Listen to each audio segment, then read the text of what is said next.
ڈال لیں، لنکس جو ہے نا گروپوں میں ڈال لیں. یہ 2 مسجد کے ہیں براڈ کاسٹ، اور 3 ہمارے جو خاندان کے گروپ ہیں. صحیح.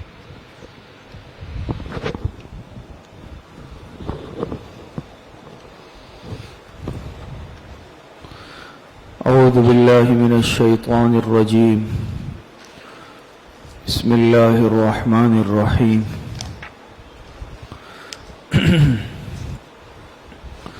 قل من حرم زینۃ اللہ التی اخرج، یہاں سے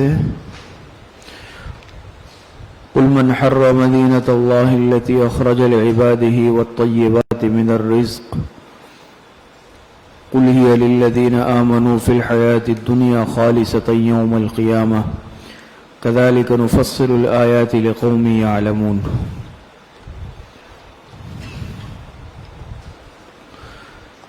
یہاں سے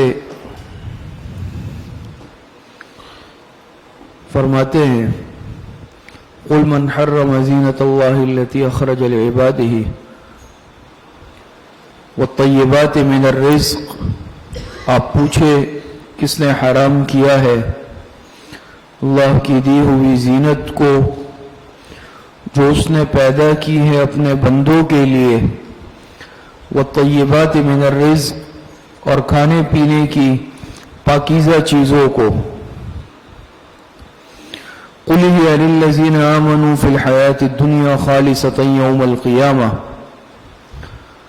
فرماتے ہیں قل هي للذین آمنوا، آپ فرما دے یہ نعمتیں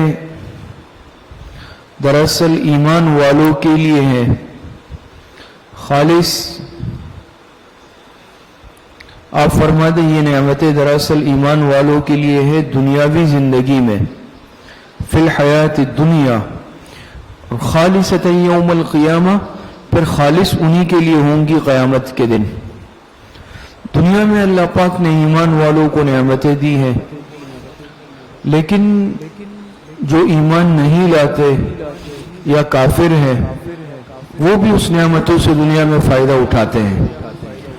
بلکہ بعض مرتبہ اگر ایمان والا اعمال میں کمزور ہے تو ہم دیکھتے ہیں کہ جو ایمان نہیں لاتے وہ اپنی دنیاوی کوششوں سے ان نعمتوں میں آگے بھی بڑھ جاتے ہیں.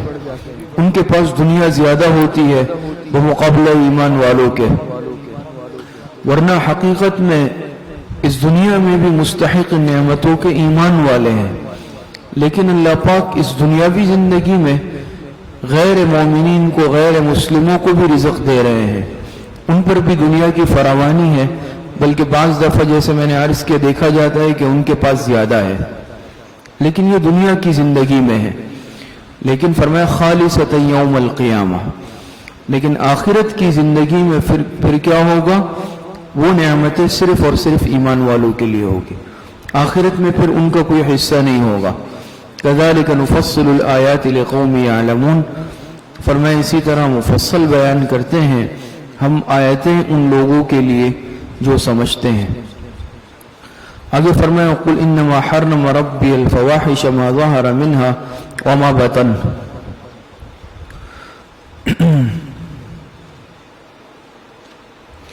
تحریمات اللہ کا بیان ہے. یہاں سے فرماتے ہیں قل انما حرم ربی الفواحش ما ظہر منها وما بطن.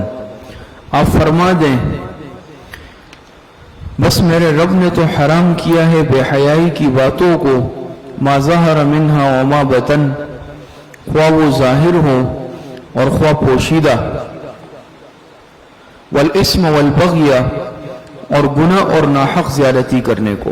یہ بھی اسی پر عطف ہے، یعنی حرام کیا ہے میرے رب نے اس کو ربی الفواحش، بے حیائی کی باتوں کو، ما ظہر منها، بے حیائی کی باتیں ما ظہر منها، خواہ وہ ظاہر ہو، جیسے کہ مشرکین کا بیت اللہ شریف کا برہنہ حالت میں طواف کرنا، اعلانیہ زنا کرنا وغیرہ. وما بطن، اور خواہ وہ پوشیدہ ہوں.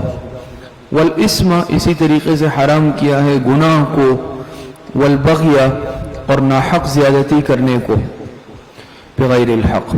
وَأَن تُشْرِكُوا بِاللَّهِ اور یہ کہ یعنی حرام کیا ہے اس بات کو بھی کہ شریک ٹھہراؤ باللہ اللہ پاک کے ساتھ ما لم ينزل به سلطانہ کسی ایسی چیز کو کہ نہیں اتاری اللہ پاک نے اس پر کوئی دلیل. سلطان مانے دلیل. تو بغیر دلیل کے اللہ پاک کے ساتھ کسی کو شریک ٹھہرانا، شرک کرنا اور اعلانیہ اور چھپ کر گناہ کرنا، یہ سب کے سب اس میں داخل ہیں. وَأَن تَقُولُوا عَلَى اللَّهِ مَا لَا تَعْلَمُونَ. اور اسی طریقے سے یہ کہ لگاؤ تم اللہ کے ذمے ایسی باتیں جن کو تم نہ جانتے ہو. وَأَن تَقُولُوا عَلَى اللَّهِ مَا لَا تَعْلَمُونَ. اور یہ کہ لگاؤ تم اللہ پاک کے ذمے ایسی باتیں، یعنی تحلیل و تحریم مراد ہے اس سے، حلال اور حرام، حلال چیز کو حرام کر دینا، حرام کو حلال کر دینا، اور جس پر تمہارے پاس کوئی دلیل نہیں ہے، کوئی علم نہیں ہے، اپنی طرف سے تحلیل اور تحریم کا عمل کرنا. تو یہ سب اللہ پاک نے منع کیا ہے ان باتوں سے. یہ تحریمات اللہ کا بیان تھا مکمل. آگے فرمایا وَلِكُلِّ أُمَّةٍ أَجَلٌ. یہاں سے ازالہ شبہ ہے. فرمایا وَلِكُلِّ أُمَّةٍ أَجَلٌ، اور ہر گروہ کے لیے ایک میعاد مقرر ہے. اجل سے مراد میعاد یا سزا کا وقت. فَإِذَا جَاءَ أَجَلُهُمْ لَا يَسْتَأْخِرُونَ سَاعَةً وَلَا يَسْتَقْدِمُونَ. سو جب آئے گا ان کا میعاد، اس وقت نہ پیچھے ہٹ سکیں گے ایک گھڑی اور نہ آگے بڑھ سکیں گے. یہاں پر یہ شبہ ہوتا ہے کہ دیکھیں یہ اشکال. فرمایا فَإِذَا جَاءَ أَجَلُهُمْ لَا يَسْتَأْخِرُونَ. جب آئے گا ان کا مقررہ وقت تو اس سے نہ ایک گھڑی پیچھے ہٹ سکیں گے اور نہ آگے بڑھ سکیں گے. جب انسان کا مقررہ وقت آ جاتا ہے، موت کا وقت آ جاتا ہے، تو یہاں پر دیکھیں تاخیر تو سمجھ میں آتی ہے کہ مؤخر نہیں ہو سکتی، بات سمجھ میں آ رہی ہے. لیکن تقدیم کا کیا مطلب ہے؟ بات سمجھ میں آ رہی ہے. فرمایا نا کہ لا يستأخرون ساعة ولا يستقدمون. تو لا يستأخرون کا معاملہ تو سمجھ میں آ رہا ہے کہ جب انسان کا وقت آتا ہے تو ایک لمحہ بھی نہیں ٹل سکتا مقررہ وقت سے. لیکن تقدیم کا ذکر کیوں کیا؟ بات سمجھ میں آ رہی ہے. تقدیم کا ذکر کیوں کیا؟ کیونکہ تاخیر یہ تو عقلاً محال نہیں ہے، یعنی ممکن ہے، لیکن تاخیر نہیں ہوگی ایک لمحے کی بھی. تقدیم کی نفی کیوں کی؟ بات سمجھ میں آ رہی ہے نہیں آ رہی ہے؟ اس کے مفسرین نے کئی جوابات دیے ہیں، لیکن علامہ شبیر احمد عثمانی رحمۃ اللہ علیہ نے یہاں بہت بہترین انداز میں گفتگو اور بحث فرمائی ہے. فرماتے ہیں کہ ایک چیز وہ ہوتی ہے کہ جس کی دو جہتیں ہوتی ہیں. بات سمجھ میں آ رہی ہے؟ ایک کمی کی جہت، ایک زیادتی کی جہت. تو اس میں ایک جہت تو وہ ہوتی ہے جو اصل مقصود ہوتی ہے، اس کو ذکر کرنا مقصود ہوتا ہے، لیکن اس کے ساتھ دوسری جہت کو بھی ذکر کر دیا جاتا ہے، بعض مرتبہ تحسین کلام کے لیے یا بعض مرتبہ تاکید کلام کے لیے. بات سمجھ میں آ رہی ہے؟ اپنے کلام میں تاکید پیدا کرنے کے لیے یا تحسین کلام کے لیے. اس کو آسان الفاظ میں آپ سمجھ لیں کہ مثال کے طور پر کوئی چیز خریدنے دکاندار کے پاس جاتا ہے، وہ قیمت بتاتا ہے کہ بھئی یہ مثال کے طور پر 10 روپے کی. ہم کہتے ہیں کوئی کمی بیشی کر لو. نہیں سمجھ میں آئی؟ تو مقصود کمی ہے یا بیشی ہے؟ یہ تو مطلب نہیں ہے کہ بھئی 10 کی جگہ جو ہے 12 کے دے دو، کہ بھئی 8 کی دے دو، 7 کی. لیکن ہم لفظ کیا استعمال کرتے ہیں؟ کمی بیشی کر لو. مقصود کمی ہوتی ہے، بیشی مقصود نہیں ہوتی. اسی طرح وہ کہتے ہیں بھئی اس میں کمی بیشی نہیں ہو سکتی. تو بیشی کیا مطلب؟ مقصد یہ ہے کہ بیشی تو وہ بھی چاہتا ہے کہ ہو، لیکن وہ نہ کمی ہو سکتی ہے نہ بیشی. دونوں جہتیں کیوں ذکر کی؟ یعنی یہ کلام میں گویا کہ ایک موقت کرنے کے لیے یا تحسین کلام کے لیے. بات سمجھ میں آ رہی ہے؟ تاکہ کلام میں ایک خوبصورتی پیدا ہو جائے. تو اسی طریقے سے اللہ پاک نے فرمایا لا يستأخرون ساعة ولا يستقدمون. تو جب ان کا مقررہ وقت آئے گا نہ وہ اس سے پیچھے ہٹ سکیں گے اور نہ وہ ایک گھڑی آگے بڑھ سکیں گے. بات سمجھ میں آ رہی؟ آگے فرمایا یا بنی آدم اما یأتینکم رسل منکم یقصون علیکم آیاتی. یہاں سے خطاب نمبر 4 ہے، حکایت عہد قدیم. فرمایا کہ یا بنی آدم اما یأتینکم رسل منکم، خطاب نمبر 4، اے اولاد آدم اما یأتینکم. لیکن اب پیچھے ذکر آیا تھا کہ بنی آدم کہہ کر کتنی مرتبہ خطاب ہوگا؟ 4 مرتبہ. تو یہاں خطاب نمبر 4 ہے، بنی آدم یا بنی آدم کہہ کر خطاب کیا گیا ہے. اما یأتینکم رسل منکم، اور حکایت عہد قدیم ہے کہ جب آئے تمہارے پاس رسول تم میں سے، منکم ای من جنسکم، جب آئے رسول تمہارے پاس تمہارے ہی جنس میں سے، جنس انسان بشر، یقصون علیکم آیاتی، جو بیان کرے تم سے احکام میرے احکامات کو بیان کرے. تو فمن اتقى واصلح فلا خوف علیہم ولا هم يحزنون، تو جو شخص تقوی اختیار کرے گا اور اپنی اصلاح کرے گا، فلا خوف علیہم، تو ایسے لوگوں پر نہ کسی قسم کا خوف ہوگا، ولا هم يحزنون، اور نہ وہ غمزدہ ہوں گے. بات سمجھ میں آ رہی؟ اور نہ وہ غمگین ہوں گے. باقی خوف اور حزن میں فرق آپ حضرات پڑھ بھی چکے ہیں اور اس کو سمجھتے بھی ہیں. بات سمجھ میں آ رہی ہے کہ خوف اور غم میں کیا فرق ہے؟ خوف ہوتا ہے کس چیز کا؟ معاد کا، آنے والی چیز کی، بھئی کہ اس میں وہ فوت نہ ہو جائے. غم ہوتا ہے مافات کا. سمجھ میں آ رہی؟ خوف ہوتا ہے معاد کا، آنے والی چیز سے متعلق. مثال کے طور پہ امتحان آنے والے ہیں، مثال کے طور پہ ایک طالب علم کو خوف لگا ہوا ہے، پتہ نہیں کیا ہوگا. خوف کہلاتا ہے آنے والی چیز، معاد. خدا نہ خواستہ اگر کوئی ناکام ہو جائے، راسب ہو جائے، پھر غم ہوتا ہے مافات کا. بات سمجھ میں آ رہی ہے؟ ان پر نہ کوئی خوف ہوگا اور نہ کوئی غم ہوگا. والذین کذبوا بآیاتنا واستکبروا عنہا اولئک اصحاب النار هم فیہا خالدون. آگے فرماتے ہیں کہ والذین کذبوا بآیاتنا، اور جو لوگ جھٹلائیں گے ہمارے احکام کو، واستکبروا عنہا، اور سرکشی کریں گے. کذبوا یہ ماضی کا صیغہ ہے لیکن مراد کیا ہے؟ استقبال ہے. اور وہ لوگ جو جھٹلائیں گے ہمارے احکام کو اور سرکشی کریں گے، اولئک اصحاب النار، تو وہی لوگ دوزخی ہوں گے. بات سمجھ میں آ رہی؟ ہم فیہا خالدون، اور وہ اس دوزخ میں ہمیشہ رہیں گے.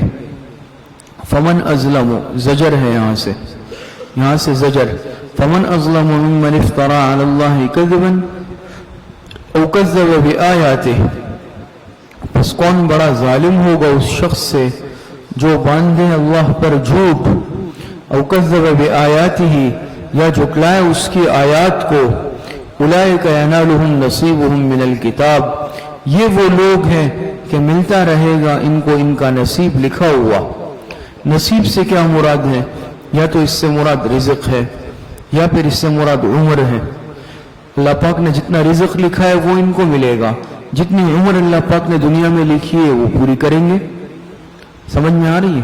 تو دنیاوی اعتبار سے تو جو بھی ہے وہ ان کو ملے گا.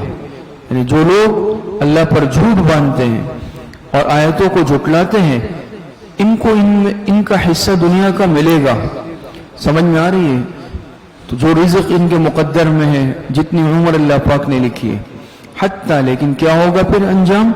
حتیٰ اذا جاءتهم رسلنا، انجام برزخی. حتیٰ اذا جاءتهم رسلنا یتوفونہم، کیفیت موت.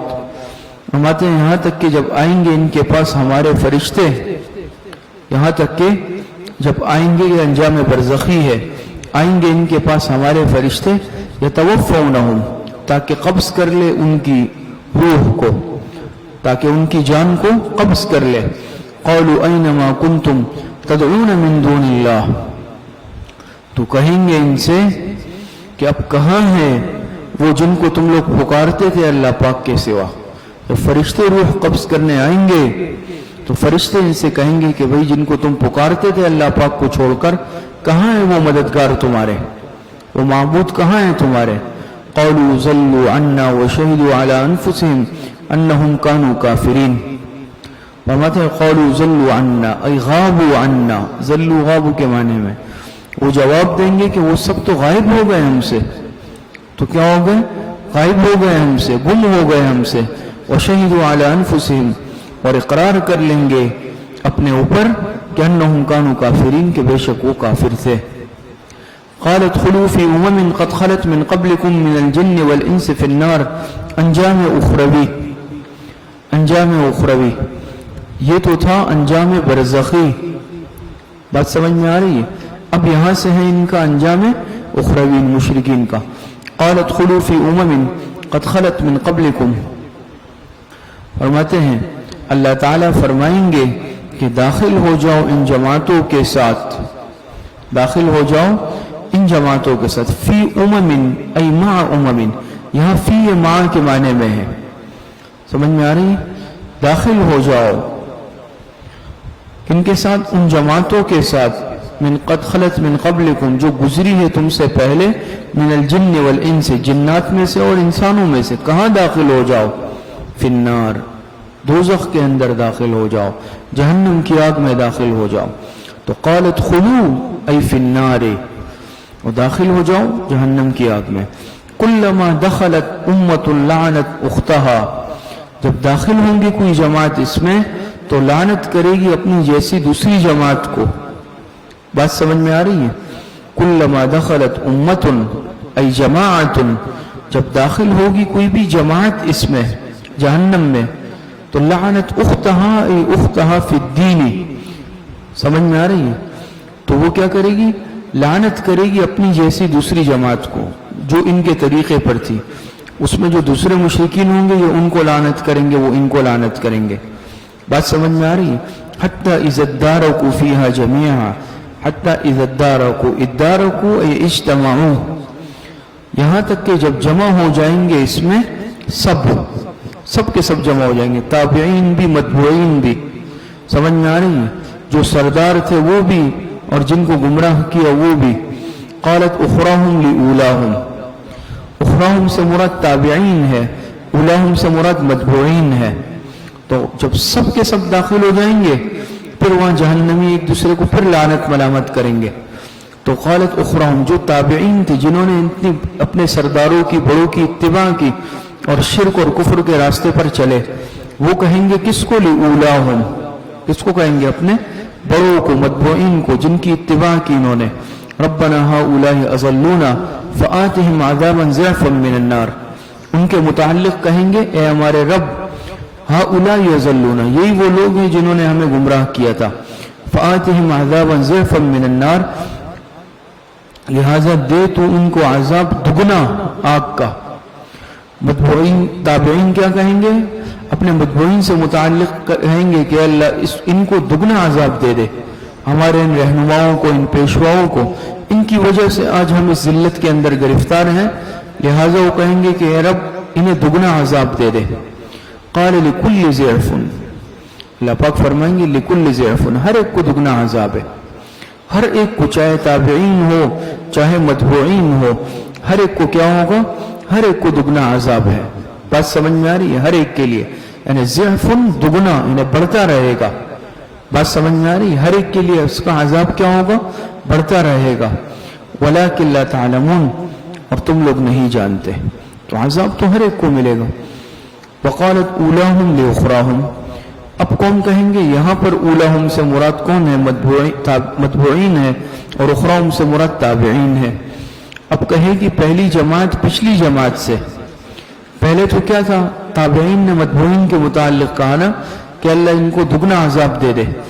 تو وہ کہیں گے جو پہلی جماعت تھی، یعنی جو متبوعین تھے، وہ کہیں گے پچھلی جماعت سے، تابعین سے، کہ فما کان لکم علینا من فضل فذوقوا العذاب بما کنتم تکسبون، پس نہ ہوئی تم کو ہم پر کچھ فضیلت بھی، پس تم کو ہم پر کچھ فضیلت بھی نہیں ہوئی، لہٰذا تم چکو عذاب کے مزے بسبب اس کمائی کے جو تم کیا کرتے تھے. یعنی تم نے ہمارے خلاف شکایت کی کہ ہمیں دگنا عذاب ملے، تو اس سے کیا ہوا؟ تمہارا کوئی عذاب کم ہوا؟ تمہارے اس کہنے سے تمہیں کیا فائدہ ہوا ہوگا؟ کوئی فائدہ بھی نہیں ہوا. تمہارے عذاب میں تو کوئی کمی نہیں ہوئی، تو تم بھی ذلت کا عذاب چکو جس طرح ہم چک رہے ہیں. بات سمجھ میں آ رہی ہے؟ آگے فرماتے ہیں ان الذین کذبوا بآیاتنا واستکبروا عنہا، لا تفتح لهم ابواب السماء ولا يدخلون الجنة حتى يلج الجمل في سم الخياط. یہاں سے فرماتے ہیں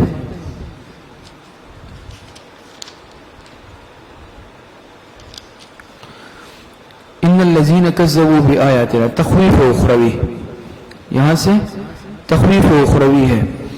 فرماتے ہیں ان الذين كذبوا بآياتنا واستكبروا عنها لا تفتح لهم ابواب السماء حتى يلج الجمل في سم الخياط.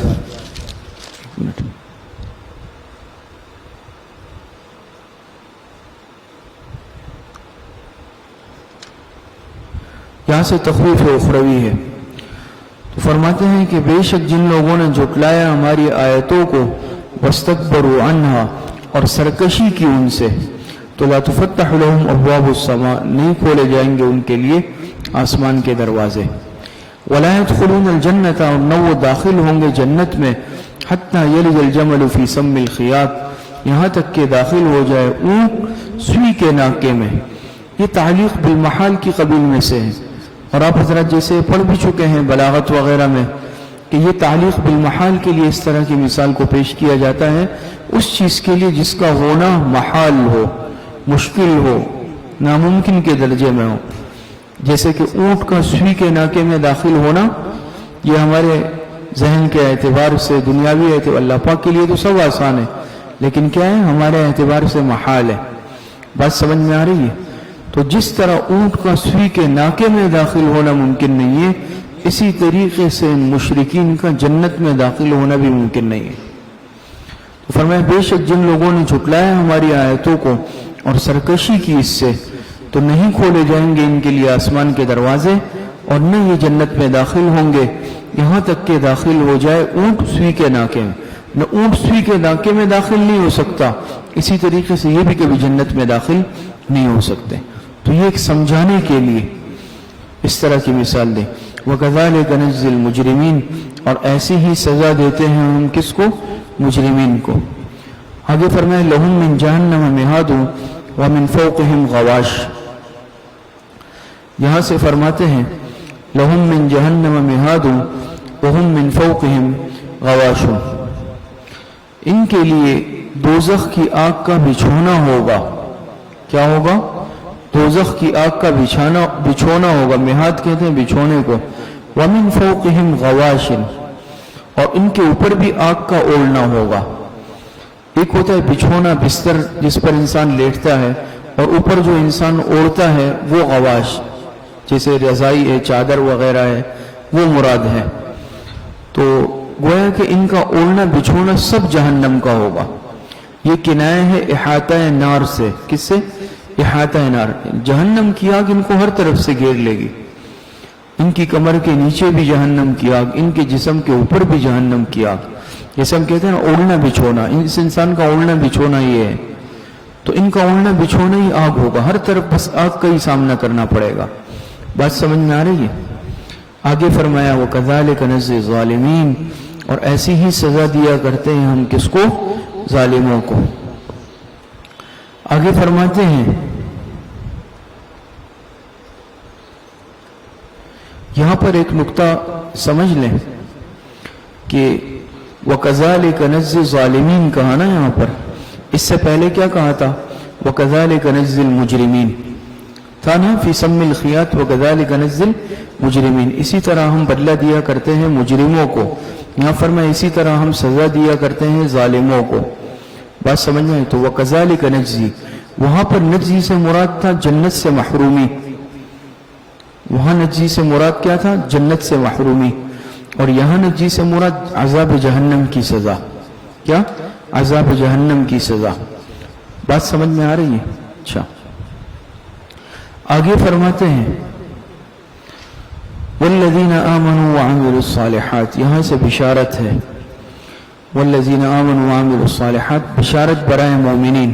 وہاں سے انجام مشرکین تھا، یہاں سے بشارت برائے مومنین ہے کہ بے شک وہ لوگ والذین آمنوا وعملوا الصالحات لا نکلف نفسا الا وسعها اور جو لوگ ایمان لائے اور نیک عمل کرتے رہے لا نکلف نفسا الا وسعها نہیں تکلیف دیتے ہم کسی شخص کو مگر اس کی طاقت کے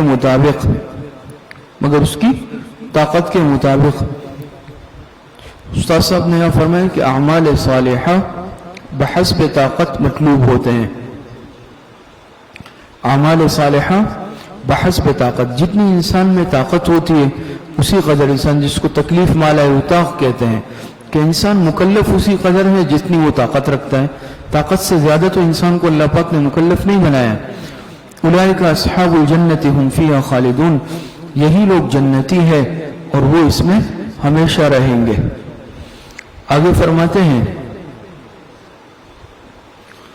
اچھا وَنَزَعْنَا مَا فِي صُدُورِهِم مِّن غِلٍّ تَجْرِي مِن تَحْتِهِمُ الْأَنْهَارُ، اور فرمایا کھینچ لیں گے ہم وہ کینے جو ان کے سینوں میں ہوں گے، تجری من تحتہم الانہار، اس حال میں کہ بہ رہی ہوں گی ان کے نیچے نہریں. فرمایا وَنَزَعْنَا مَا فِي صُدُورِهِم مِّن غِلٍّ، غل کے معنی آتے ہیں کینے کے، یا غل کے معنی آتے ہیں کس کے؟ ناراضگی کے. کس کے؟ ناراضگی کے. کیا مطلب؟ یہ تو تذکرہ ایمان والوں کا ہے، جنت والوں کا نا. ایک مطلب اس کا یہ ہے کہ جنت میں جو انسان رہیں گے آپس میں کینہ ہوگا ہی نہیں. آپس میں جیسے دنیا میں ہم ہوتے ہیں نا بھی فلاں کی فلاں کے ساتھ کینہ ہے، حسد ہے، بغض ہے، طبیعت نہیں بنتی. دنیا میں ہے، انسان کے دل میں کچھ نہ کچھ ہوتا ہے کسی کے لیے، لیکن جنتیوں کے دل اس چیز سے بالکل صاف ہوں گے. جنتیوں کے دلوں میں رتی برابر بھی ایک دوسرے کے لیے کینہ نہیں ہوگا، صرف محبت ہوگی. اور ایک اور مطلب علماء نے اس کے یہ بھی لکھا کہ بعض مرتبہ دنیا میں کسی کا اگر کسی کے لیے آپس میں کینہ ہے دل میں، تو جنت میں جب ملیں گے تو وہاں وہ کیفیت ختم ہو جائیں گی. جیسے دنیا کے معاملات ہوتے ہیں نا، دنیا میں اگر کسی سے طبیعت نہیں لگتی تھی، دل کے اندر کینہ تھا یا بغض، تو جنت میں اس طرح نہیں ہوگا. جنت میں جب ملاقات ہوگی تو دونوں کے دل صاف ہوں گے. دونوں مطلب سمجھ میں آ گئے؟ تو فرمایا کہ اللہ پاک نے کہ ہم کھینچ لیں گے، نکال دیں گے وہ کینے جو ان کے سینوں میں تھے. سمجھ میں آ رہی ہے؟ اس حال میں کہ نہریں بہ رہی ہوں گی ان کے نیچے یا ان کے سامنے. وقالوا الحمد للہ الذی ہدانا لہذا، اور جنتی کیا کہیں گے؟ الحمد للہ الذی، اللہ پاک کا شکر ہے، خدا کا شکر ہے جس نے پہنچایا ہم کو، ہدانا لہذا یہاں تک، لہذا ای الجنہ، جس نے ہم کو اس جنت تک پہنچایا. تمام تعریفیں اس اللہ کے لیے، اللہ پاک کا شکر ہے جس نے ہمیں اس جنت تک پہنچایا. وما كنا لنهتدي لولا ان هدانا اللہ، اور ہم کبھی بھی راہ نہیں پا سکتے تھے اگر اللہ پاک ہماری رہنمائی نہ فرماتے. لقد جاءت رسل ربنا بالحق، بے شک آئے تھے ہمارے رب کے رسول حق بات لے کر. سمجھ میں آ رہی ہے؟ لقد جاءت رسل ربنا بالحق، بے شک آئے تھے ہمارے رب کے رسول حق بات لے کر. ونودوا ان تلکم الجنۃ اورثتموها بما کنتم تعملون، اور فرماتے ہیں ونودوا ان تلکم الجنۃ اورثتموها، اور فرماتے ہیں اور وہ پکارے جائیں گے کہ یہ ہے جنت، ان تلکم الجنۃ، اور وہ پکارے جائیں گے، صحیح ہے نا، ونودوا ان تلکم الجنۃ اورثتموها بما کنتم تعملون، اور وہ پکارے جائیں گے کہ یہ ہے جنت جس کے تم وارث قرار دیے گئے ہو، اورثتموها، جس کے تم وارث قرار دیے گئے ہو، کر دیے گئے ہو، بما کنتم تعملون، بسبب ان اعمال کے جو تم کرتے تھے، یعنی نیک اعمال مراد ہیں. ونادى اصحاب الجنة اصحاب النار ان قد وجدنا ما وعدنا ربنا حقا فهل وجدتم ما وعد ربكم حقا. اہل جنت اور اہل نار کا مکالمہ، یہاں سے جنت اور جہنم والوں کا آپس میں مکالمہ ہے، آپس میں ان کا مکالمہ ہوگا. اب کیا مکالمہ ہوگا؟ تو دیکھیں فرماتے ہیں ونادى اصحاب الجنة اصحاب النار، پکاریں گے جنت والے دوزخ والوں کو، ان قد وجدنا ما وعدنا ربنا حقا، کہ بھئی بے شک ہم نے تو پا لیا جو وعدہ کیا تھا ہم سے ہمارے رب نے، اس کو سچا پایا. حقا، ہمارے رب نے جو ہم سے وعدہ کیا تھا جنت کا، نعمتوں کا، ہم نے اس کو سچا پا لیا. فہل وجدتم ما وعد ربکم حقا، کیا پایا تم نے بھی اس وعدے کو سچا جو تمہارے رب نے تمہارے ساتھ کیا تھا؟ بات سمجھ میں آ رہی ہے؟ تو وہاں جنتی اور جہنمیوں کے درمیان مکالمہ ہوگا.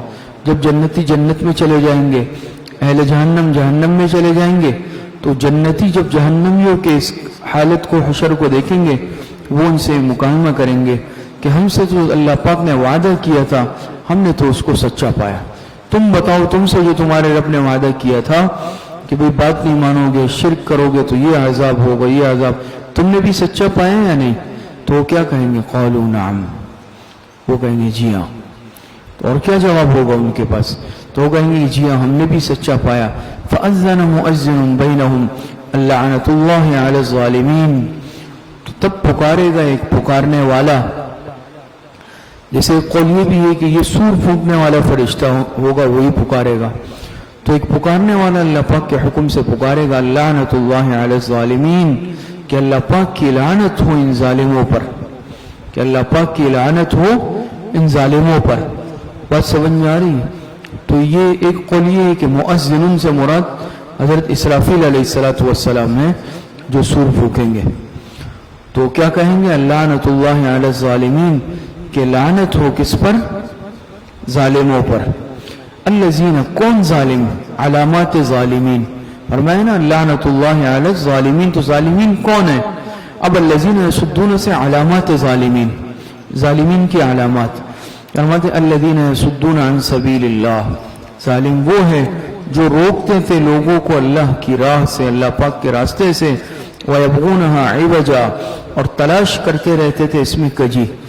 سیدھے راستے میں، توحید کے راستے میں، اللہ پاک کے بتائے ہوئے راستے میں کجی تلاش کرتے تھے، اعتراضات کرتے تھے. اچھا، وَهُمْ بِالْآخِرَةِ كَافِرُونَ، اور وہ آخرت کے بھی منکر تھے.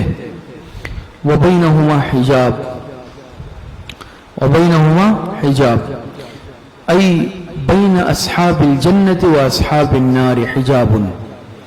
کن کے درمیان حجاب رکھ دیا جائے گا؟ دیوار بنا دی جائے گی، آڑ رکھ دی جائے گی اہل جہنم اور اہل جنت کے درمیان. جب یہ مکالمہ ہو جائے گا، جنت والے جہنم والوں کا حشر دیکھ لیں گے، جہنم والے جنت والوں کی نعمتیں دیکھ لیں گے، جنت اور جہنمیوں کے درمیان یہ مکالمہ ہو جائے گا، تو فرشتہ کہے گا کہ ظالموں پر اللہ پاک کی لعنت ہو.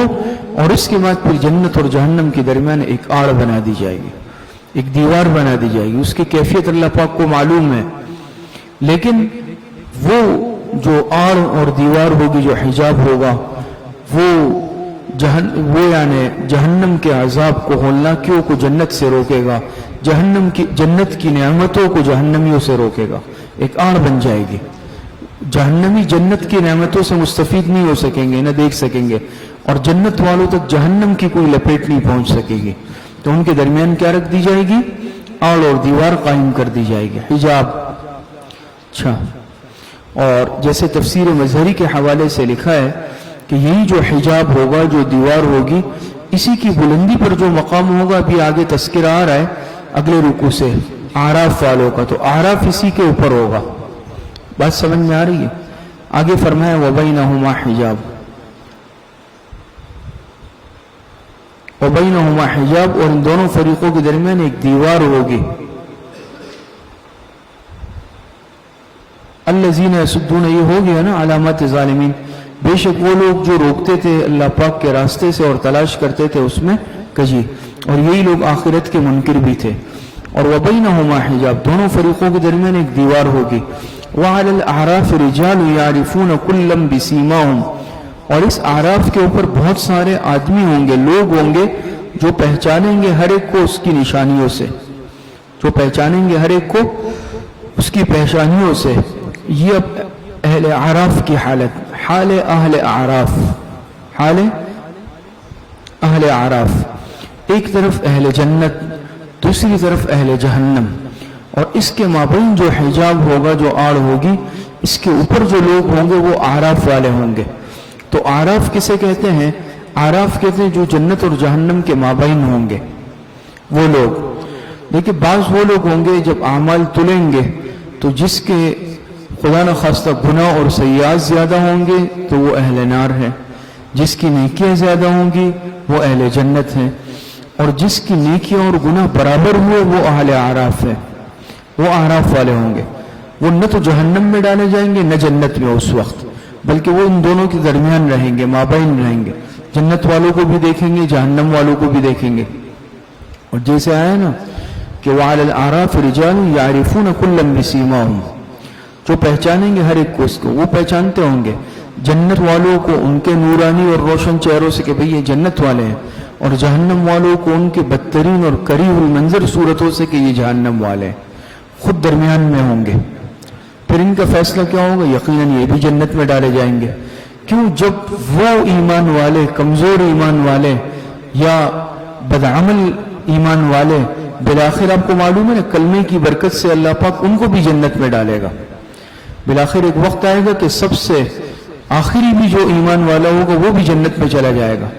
تو جب جہنم سے جس نے کلمہ پڑھا ہوگا صدق دل سے بالآخر جنت میں جائے گا، تو یہ اہل اعراف تو بطریق اولا جائیں گے نا، ان کی تو نیکی اور برائیاں برابر ہیں۔ جب وہ ایمان والے جن کے گناہ زیادہ ہیں لیکن کلمہ پڑھا ہے، بالآخر وہ بھی اللہ پاک کی توفیق سے، اللہ پاک کی مہربانی سے جنت میں چلے جائیں گے۔ اب جتنی سزا بھگتیں گے وہ اللہ پاک کو معلوم ہے، لیکن اہل اعراف ان کے تو گناہ اور نیکیاں برابر ہیں، تو یہ تو بطریق اولا بالآخر جنت میں جائیں گے۔ بات سمجھ میں آ رہی ہے؟ وَنَادَوْا أَصْحَابَ الْجَنَّةِ أَنْ سَلَامٌ عَلَيْكُمْ لَمْ يَدْخُلُوهَا وَهُمْ يَطْمَعُونَ۔ تو وَنَادَوْا پکاریں گے، کون پکاریں گے؟ یہ اصحاب اعراف، یہ اصحاب اعراف پکاریں گے۔ کس کو پکاریں گے؟ اصحاب الجنت، جنت والوں کو پکاریں گے۔ کیا کہیں گے؟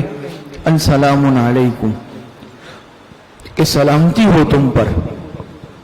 یہ اعراف والے جنت والوں سے کہیں گے۔ نادو جمع کا صیغہ ہے، یعنی ای ونادو اصحاب الاعراف اصحاب الجنت، اصحاب اعراف اصحاب جنت سے کہیں گے ان سلام علیکم، سلامتی ہو تم پر۔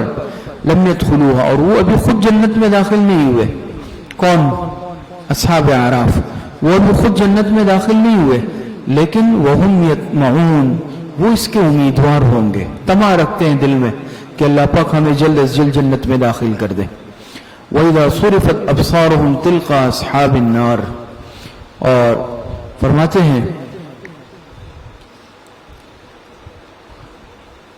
وَإِذَا صُرِفَتْ أَبْصَارُهُمْ، اور جب پھیری جائیں گے ان کی نگاہیں کس کی طرف؟ تِلْقَىٰ أَصْحَابِ النَّارِ، جہنم والوں کی طرف۔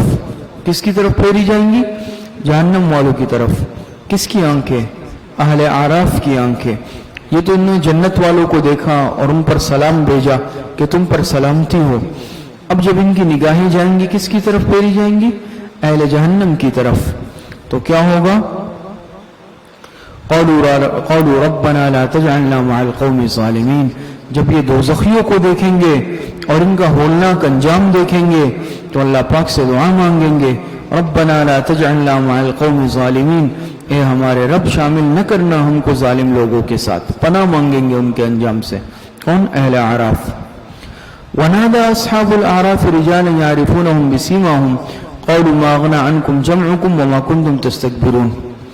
آگے فرماتے ہیں ونادى أصحاب الأعراف رجالا يعرفونهم بسيماهم، اور پکاریں گے اعراف والے ان لوگوں کو جن کو پہچانتے ہوں گے ان کی علامات سے، جن کو پہچانتے ہوں گے ان کی علامات سے۔ کیا کہیں گے؟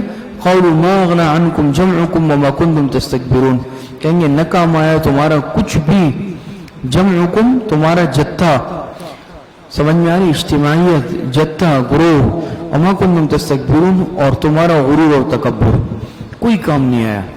جہنم والوں میں ایسے لوگ بھی نظر آئیں گے ان کو جن کو دنیا میں جانتے ہوں گے، پہچان لیں گے بھئی یہ تو وہ فلاں ہیں، یہ تو وہ فلاں ہیں جو دنیا میں شرک کرتا تھا۔ سمجھ میں آ رہی ہے؟ تو جب وہ پہچان لیں گے تو ان کو کہیں گے، پہلے تو عمومی دیکھ کر اللہ پاک کی پناہ طلب کریں گے، پھر جب دیکھیں گے اور پہچانیں گے ان کی نشانیوں سے کہ یہ وہ فلاں ہیں، یہ وہ فلاں ہیں، تو کیا کہیں گے بطور خاص کہ ما اغنى عنکم، بھئی کیا ہوا؟ دنیا میں تو بڑے طاقتور ہوتے تھے، بڑے جو ہے، مقصد یہ کہ تمہارے ساتھ جیسے کہ طاقت اور قوت اور شان و شوکت تھی۔ بات سمجھ میں آ رہی ہے؟ کیا ہوا اس طاقت کا؟ تمہارا وہ جتھا کہاں گیا؟ طاقتور گروپ۔ وما کنتم تستکبرون، اور تمہارا غرور اور تکبر وہ بھی کوئی کام نہیں آیا تمہارا یہاں پر۔